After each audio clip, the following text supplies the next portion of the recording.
And here we go. We've got Jennifer in the house. How are you doing, Jennifer? I'm doing good. I'm doing good, except for the deep freeze in Portland, Oregon. Oh my gosh, how cold We is it lost there? power. Oh, It is up to 32. It was down to 16 oh my gosh. yesterday or the day before, and lost power for 12 hours. So I just took all the covers I had and stayed under them. A good plan. Yeah, here in Texas, we're not used to this at all. It was 10 degrees earlier today, so it's Oh been no! really, Wow, really nasty, really bad. But that's thank you crazy. so much for taking time to join. I was talking to you last night about that we actually met. It was like in 2018. I think it was a Dixie Dregs concert, wasn't it, at House of Blues in Dallas? It was, and Andy West asked me to sit in, and I lost my shit. you know, I was going. First of all, it was just absolute fear, and then he said, "Well, we'll play on whatever, a simple jam." So I go, "Okay, well, at least it's not blood-sucking leeches." It's Well, it was so cool to have met you. And at that time, you were actually not far out from your breast cancer diagnosis. Isn't that right? Yeah, it's been 5 years from last July. Yeah. This, Yeah. yeah, so that was cause for celebration. Yeah, absolutely. 5 years is a huge, huge milestone. I just want to let everybody know who's watching right now, Jennifer, in case they haven't met you before. You're a guitar player. You used to play with Michael Jackson during the heyday back in like, was it 89 to From 87 to 97. 80? Okay, I got you. And then you also played with Jeff Beck. So Yeah, you have some chops a little bit. enough to get me those gigs. And it sucks to be a part of a group that we share this in common, but it's also great to have people that you can talk to about this kind of thing and share your experiences with, and especially those who are watching right now, Jennifer, to be able to hear your story and be inspired by that, especially if they're going through breast cancer right now, is so important. So again, thank you so much for being here. If you don't mind, take us back to 2018 when you were diagnosed and explain to us how you got to that point. How did you find out that you had breast cancer? Mammogram, actually, and I was pretty lucky because I had skipped a few years because it hurts. you know, every time I thought about making an appointment, I go, "Oh, really?" And I blew it off for a couple of years. So prior to that, they had seen something suspicious a couple of years before that, and it just cost a lot of money to have them dig in and do the testing and found it was nothing. And so fast forward, they thought they found something else, and I go, oh, here they are trying to get into my wallet again. But this time it was a something. And it was actually fascinating. They showed me the x-ray where they see this calcification, which a lot of women have a lot of calcium chunks in their breasts. But when it breaks down and looks more like sand, that's when they're concerned, and that's when what it looked like. So they found it was just barely stage 1. So what they typically do is cut out the chunk and chunks around it to hopefully get all the cancer cells. And then they found, and I had to cancel a tour. Oh That pissed me gosh. off. Yeah, wow. I Yeah. mean, to get scheduled, it's not necessarily on your calendar. Right, right. And then they found more cancer cells on the outskirts of what they had taken, and they offered to take another chunk, and I just said, just take the whole breast off. Mostly because I can't be canceling tours and canceling tours to reschedule and take more scan and more scan and more scan. And I thought, let's just be safe and take the whole thing off. Yeah, right. So that So was, Jennifer, going back to when you were getting the mammograms, were you going in regularly, like every 6 months, or how frequently were you no. going? Just No, I had skipped several years. I mean, generally it was once a year, I think, but I had skipped a few years, and I saw a doctor about just general checkup, and he was very fatherly and said, things like this, when we can diagnose them in advance and take care of it early, it's silly not to. And I thought, yeah, you're right. So I went and got another mammogram. And, I had gotten paranoid too about the things I read about the radiation. And I thought, do I really need to be radiated every year? Because you can get cancer from radiation, for Christ's sake. But anyway, I'm glad I went, and I have been very consistent about going every. I think it's still every year, but I had to see my surgeon every 6 months for 5 minutes for $100. You know? Those are the parts you remember. Yeah. No, there's nothing there. You can go now. Yeah. And Nice honestly, visual. the whole experience, I was way more pissed off about the money than the cancer, honestly, because I'd been paying, I don't know, $800 a month for insurance, and then when it comes time to do the surgery, it was $8,000 out of pocket, and I had just recovered from spending $8,000 for a knee replacement. So to get nailed again so soon really pissed me off, and it really set me on a path also. The best way you can fight healthcare costs is to be healthy.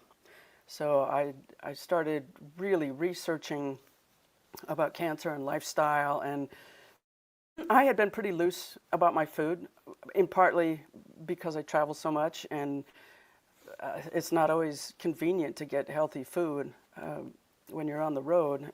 I will say the airports are getting much, much better now that they give you alternatives that are actually edible food. Yeah, I've noticed that. But yeah, I had been pretty lax about that, and I learned a lot from the things I read. And I took a course called Square One that was written by a guy that had stage 4 prostate cancer, or not prostate, colon cancer, and he recovered by eating clean, basically. So I went on a real venture. I went vegan for 5 years, and then I was recently tested being anemic.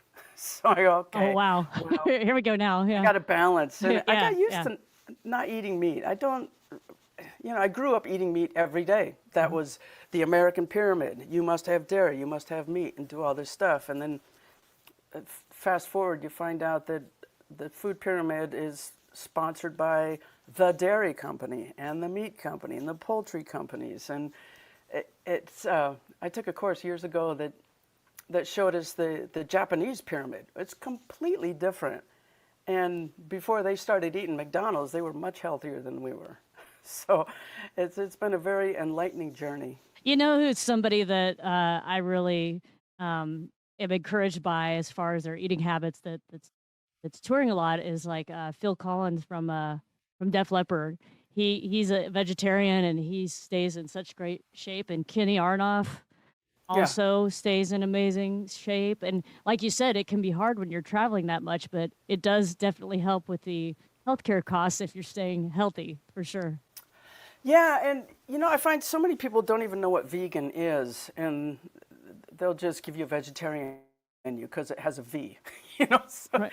but the whole thing with vegetarianism is they allow dairy products, and dairy is an inflammatory, and all disease starts with inflammation. So, although I like cheese and still have it sometimes, I'm very aware, and I don't have it that often. And I just saw a real interesting documentary on Netflix called What the Health. And that guy digs into, he was actually looking into diabetes and the causes, and his journey took him through diabetes and cancer and probably some other disease. And he went back and back and back and back and found that all of the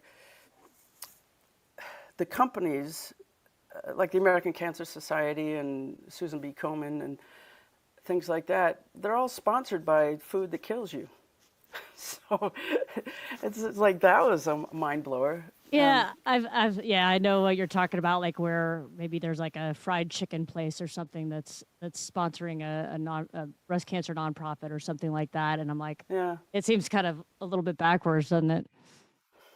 yeah. Well, it just makes you aware that Yeah, what you see is not necessarily the be all end all. Yeah, you right. really got to do some deep research, which I have done. Yeah, yeah. Well, going back to your diagnosis and you're having your surgery, so you had a unilateral mastectomy, so you had one breast completely removed. I did, yes. And did you have reconstruction? I didn't want them cutting me any more than they have, between Yeah. the knee replacement, a hernia that I had, and I had a Right. ganglion on my hand taken Yeah. off. It's like, Yeah. keep your knives away from me. Well, yeah. I mean, that's exactly how I was as well. As you know, I had a double mastectomy without reconstruction, and I just wanted to stop the surgeries. I didn't want to have a longer recovery time. I didn't want to have future revisions or replacement surgeries or anything. I just wanted to be done with that. Get in and out. So yeah. Yeah. Plus, it's the scheduling. Yeah. I mean, I imagine I would have to take the better part of a year off to always be available because that reconstruction is multiple times going back, and every time you go in, you're at risk for infection. So I chose not to do that. Yeah, yeah. And so then after that, you had radiation. How often were you going in for radiation? I didn't go. Oh, I didn't go. you just you changed your eating lifestyle instead. Yeah, that was the way I chose to battle. It might not be right, and it's certainly not right for everybody, but yeah, I was like barely stage 1.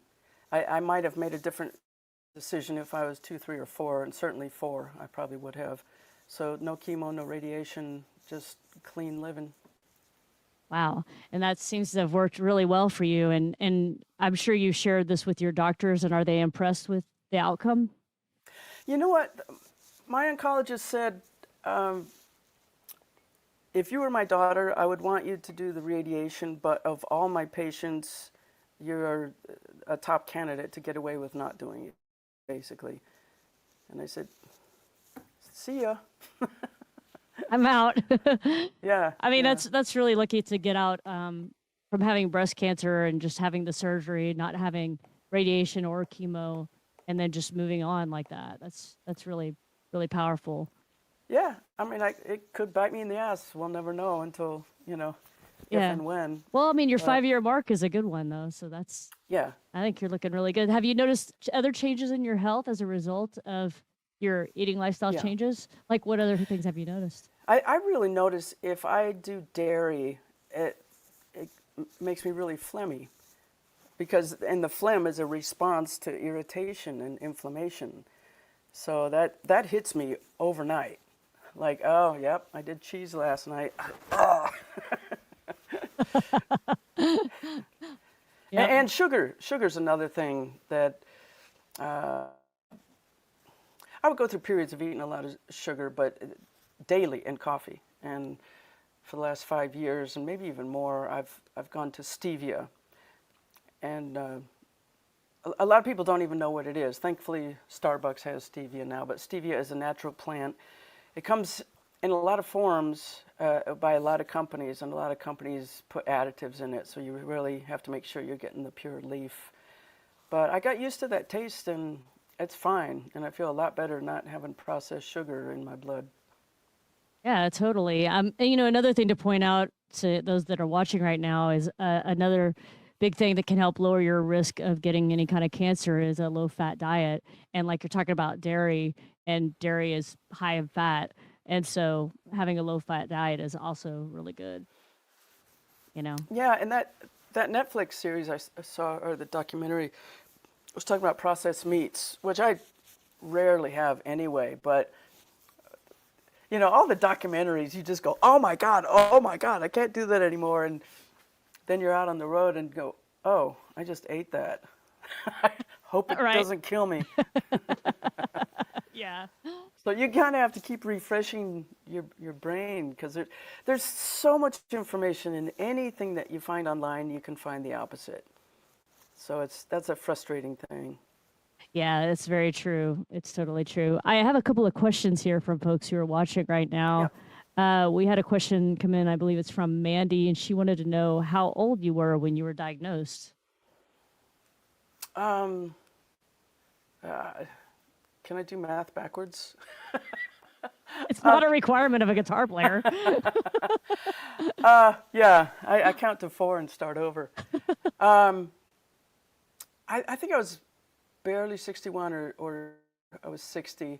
Yeah. And I read this book years ago by Gail Sheehy that takes life in decades and says what the average person goes through. And I specifically remembering if a woman reaches the age of 60 without getting any major heart disease or cancer or diabetes, then you'll likely live to something like 95. And I remember at my 60th birthday party thinking, I made it. And then a couple months later, it's like, no, you didn't. So, c'est la vie. What are you gonna do? I got Yeah. another question here from Kim Lusk, and she's also a breast cancer survivor. Recently, just finished up chemo treatments not that long ago, so I'm glad to see her on here. She asks, "How long was it before you could tour again after you had your surgery?" Um, it wasn't that long. It's been years, so I don't remember, but it was it was a lot easier to get back in the game after that than it was with knee surgery. I mean, that took a lot of physical therapy and it was painful. I was on a bus 3 months later and hating it. But yeah, it's a fairly simple surgery. Yeah, I remember for me after that surgery, the thing that I was surprised about it was how hard it was to sit up from laying down or a reclined position. It was like you use so many muscles that go across your chest and you don't realize that. And it was like, oh my God, it was so painful, you know? And it really depends if they cut into the muscle. They didn't have to do that for me, so the muscle is a whole other game. Yeah. And I remember having trouble like reaching up. Did you have trouble like reaching up on that side at all? You recall? I think it's just like women that have babies and forget how painful it is, so they have another baby. I don't remember. Well, don't do that though. Don't have No, that's another not going to happen. mastectomy. Yeah, yeah. Let's just keep it to the one. We're good. Well, you know what? I will say that all these years later, I have problem with the arm on that side. And I've seen physical therapists for it, and I have to do regular stretches because there's so much stuff that was cut off that your body tends to want to fold in Mhm. to protect the area. And all this time later, I still have to really stretch my arm out in different positions. Yeah, I had a big problem where my shoulders would kind of like turn in because I lost both of my breasts, and so it was I Yeah, think like a natural like protection mechanism or sure. something, where you're just like curving in like that. I don't want to miss that Kim also said congratulations on 5 years. That's very cool. Thank you. Thank you. And you were talking earlier about reaching out or the help that you can get when you Yeah. first get diagnosed. Uh-huh. And that was really important for me. All the people that share their story on YouTube was really, really helpful. And there's a local company in Portland called Breast Friends. And I've heard of a that friend of company mine, before. Yeah. yeah, a friend of mine turned me on to them. And they were so helpful. I mean, one of the women there offered to go to the doctor's appointments with me because it can be really overwhelming, all the information that they get you. I mean, I went to the oncologist and the radiologist and the chemo guy, or I don't even remember, at least 3 doctors on the same day, and they're all throwing all this information at you, and it's absolutely overwhelming. And I was lucky that my sister came with me and took notes. But yeah, there are companies you can reach out to for help, and I found it very comforting. Yeah, there's a lot of really great support groups on Facebook. I'm part of many, and we also have one called Survivors Rock, a breast cancer constituent community where we've got a lot of breast cancer survivors in there that really lift each other up and share their experiences. Because it can be really scary, and if enough people are talking about their experiences, then you can find someone who's similar to yours, and that really does give you a lot of peace when you find that, a lot of comfort. I also saw here somebody asked, did it affect your ability to play guitar? Not at all. Not at No. all. That's really, really good. Don't want that to Actually, I happen. kind of wish it was the other breast because that one always has to hang over the top. That would have been easier. What are the odds? That's so funny. I got another question here for you. Wanted to know if you had any siblings or family members with cancer. No, no, I didn't. And they did a DNA test and found there was nothing in my past history either. But I've heard different numbers, but the one that I remember that stands out is 1 in 6 women will get it, and that's massive. Yeah, And one in that eight. just Yeah. 1 in 8. Yeah. Okay. Well, it just tells you how toxic our environment is. And one of the things I do that there's nothing to do about is all the flying that I do. And I've read that a lot of pilots and what do they call them, sky hostesses, but there's a lot of males, so I'll go Yeah, have a much higher rate of cancer than everybody really? else because they're up in the radiation zone for a lot longer than the average person. Yeah. So I can't control that, and I can't control the stress of travel, which, I mean, Jesus Christ, we all saw the news about the door blowing off the airplane, right? It's like, You want to talk about that? I'm flying next week. yeah, well, I use this app called TripIt that it keeps track of all my miles and hotels and flights and stuff. And they sent me a thing, the data that they've kept on me since I started using them 12 years ago, and I've done something like 1,600,000 miles. So I'm just constantly circumventing the globe. And I mean, just regular stress where there's misconnections and weather problems and canceled flights and all that is beyond your control. And it's stressful, and you can't get to the gig, or they lose your guitar or break your guitar. I've had it all happen. And one of the things about having a healthy lifestyle is controlling stress.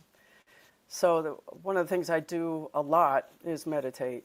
I use guided meditations almost every day to try to calm my ass down. Right. That's a really good thing to do too. And another thing that people don't think about often that helps with your health is sleep.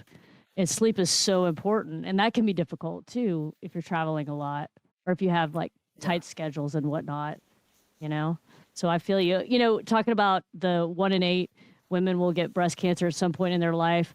The other numbers for just cancer in general are staggering. It's for women, it's 1 in 3 women will get some cancer in their life, and one in Wow. two 1 in 2 men will get some cancer in their life. So it's so important, yeah, to know your risk and to stay on top of that stuff because most cancers are very treatable if they're found early, as you and I can attest to.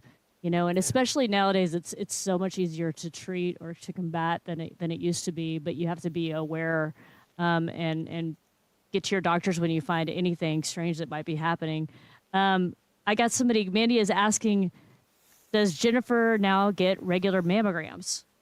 Sure. Yeah, I do. There you go, annually. I'll do that singular, a mammogram for just one side. It's like I'm going for my mammogram. You're going for your memo, Yeah, I'm going mono instead of stereo these days. right? That's awesome. That's so funny. Well, I got a couple of other people here saying things I need to read to you. Yeah. I got somebody here who says, Jenny says, "Hi Jennifer, congratulations on your 5 years. You are amazing." Thank you. Look at you going. You're like giving inspiration just by being here. It's very, very cool. Super cool. Somebody else was also commenting who is also a breast cancer survivor, Jennifer here, another Jennifer, says it was a huge adjustment for her to drink her coffee with no sugar and almond milk. So I feel Well, that. something that was kind of delightful that happened by cutting out sugar is I never used to eat apples. I didn't buy that much fruit. Maybe in the summer I get some cherries or blueberries. But when you don't eat sugar and you eat an apple, all of a sudden that tastes like a Reese's peanut butter cup. Oh You yeah, know? totally. I know. Yeah, yeah. Or like grapes. I do the same thing with grapes and strawberries. I'm like, that's what I've started doing a lot more of. Especially like when I am sitting around and I'm like craving food. I'm just like, I'm gonna eat fruit anytime I'm like getting hungry between meals. So I love all that stuff. So good. So tell us, Jennifer, I talked off camera a little bit about your band Full Steam. You want to tell everybody a little bit about that? Well, yeah, I started it to try to travel less, and part of my stress control idea. And, I wanted to travel less, and all of a sudden COVID hit, and I'm like, get me out of here, Jesus. Right. So be careful what you wish for. That kind of kicked me in the ass. But Full Steam is a local band that I started before COVID that we're doing 80s covers, and we do the summer festivals around Portland. So I carve out July and August for them, and we all dress in steampunk attire. I don't know how I got into steampunk, but I'm obsessed with it. And I started building fantasy airships and all kinds of whack things using old vacuum tubes. Yeah, so I was really thankful when I brought the idea to the band. Do you mind wearing top hats and steampunk attire? And they were totally into it. And I was all prepared to get all this backlash, like, we want to wear what we want. But they're grateful. So Well, it's actually really unique. I've never seen a band do that. I love that idea. I do too. I do too. And I was telling you earlier, I'm probably the least steampunk dressed one of all of them. They really went to town with their uniforms. But I would wear goggles around my neck, and then I got sick of that because I got the in-ear monitors and glasses, and there's just too much crap around my neck. But the last thing I did in an effort to get better sound isolation for my in-ear monitors on stage was I just got this Amelia Earhart kind of pilot's leather that goes over your head with the flaps on the side, because I want to wear safety earphones to get better isolation. So that's my next thing. I might look in the mirror and scream, but that's my intention for the moment. I'm gonna have to see that. You're gonna have to send me a picture. Yeah. Put that on. That's awesome. No, I love all that stuff. I think it's super unique. What else are you doing band-wise right now? I am all over the map. Boy, I mean, December, I went to Phoenix and did a college workshop and a concert. And then I went to Argentina for 2 shows. And then I went to Italy for a single show. And the last couple of years, I've been doing a lot of Michael Jackson tribute shows that are really great. I mean, there's a lot of tributes. That's the way a lot of musicians are making money now, a tribute of AC/DC or Def Leppard or whatever. But these, you can't just do a Michael Jackson tribute by throwing it together. You got to have dancers, you got to have video, you got to have the spectacle of a show. And Yeah, have the production. Yeah, the whole production is a lot to put together. And people have asked me in the past if I want to be part of putting one together, and I said, oh, hell no. I just want to be a guitar player. Right. I don't want to be stressing about dancers and tracks and the whole 9 yards. Right. But the Italy one was really interesting. It was a new one I hadn't played with before. And 3 of the tributes I play with the impersonators are Brazilian, and they're great. There's something about the water in Brazil. There's so many great musicians there. But this is the first time there's been an orchestra and horns. So there was a busload of people that went to this show, and it was really unique and fun. That is the whole concept of tribute bands is huge in the Dallas-Fort Worth area. In fact, I'm in a one that's a Billy Idol tribute. I also play in a Pink tribute band from time to time. Wow. So yeah, I mean it's really huge in this area. And there is a Michael Jackson tribute band here. I haven't seen them yet, but I mean those are huge productions. We have one that's a Def Leppard tribute, and they do so much, like a lot of video and different things, and they really work really hard. But those bands do really well around here. Somebody asked what your band's Facebook page is. It just Full Steam? Is that how they can find it? I gotta look it up. I think it's Jennifer. Well, the official name is Jennifer Batten and Full Steam. Gotcha. I Okay. have 4 Facebook pages, and it drives me bonkers trying to post on the different ones. Yeah. Yeah, Jennifer Batten and Full Steam. Okay. Cool. And we play in the Northwest. We did a New Year's Eve gig in Tacoma, but most of the stuff we do is playing around the Portland area in the summer. Yeah. Very cool. And they're great musicians too. The singers are phenomenal. Everybody's great. Very cool. My dad is watching, and he's actually asked a question here. Dad is a prostate cancer survivor, so hey, it fits the whole thing here. He says, "Do you sing lead or backup at all?" If I sing, it will clear the room immediately, so I refrain. It sounds like we should thank you for that. The last time I sang, here's the deal. I was a late bloomer as far as playing live, because my mother wouldn't let me go play with strangers. And so I don't think I had a live gig until I was 21 or 22. But earlier than that, I gave a concert for my friends and I invited them to my apartment and worked on songs for 3 months. I did Doobie Brothers and Allman Brothers and all kinds of different covers. And I was nailing it until I had an audience. And I listened to the cassette tape I made of that the next day, and I stopped singing for 20 years until. No. Oh, you'll love this little anecdote. When I was with Jeff Beck, he did a song called "Rollin' and Tumblin'," a Muddy Waters song, and a great artist named Imogen Heap sang it on the record. And I knew she wasn't going on the road with us. And at the same time, I knew somebody that worked for the IVL company out of Canada that is one of the first companies to make pitch machines for vocal. And this machine, I was talking to the guy before it was released, and he goes, you can choose what vibrato you have, you can pitch correct, you can do all this stuff and add harmonies and all this stuff. And this is many years, well, over 20 years ago now. So it's come a long way since then. But I thought, wow, I could sing for Jeff. So I left him a message and said, Jeff, I can sing this song. And he calls me back up and he goes, is this my singer? That's awesome. The problem was, when I went over to do the tour, the machine wasn't ready. So I had to use my own voice. And most of the nights it went fine. It's a blues, so the first 2 lines repeat. So it wasn't horrible trying to memorize lyrics. But I remember specifically there were some nights where I just felt off and I couldn't correct it. And I listened to a tape and I was like sharp the whole song or flat the whole song, and it just really gave me a new appreciation for singers that don't have frets in their throats to rely on.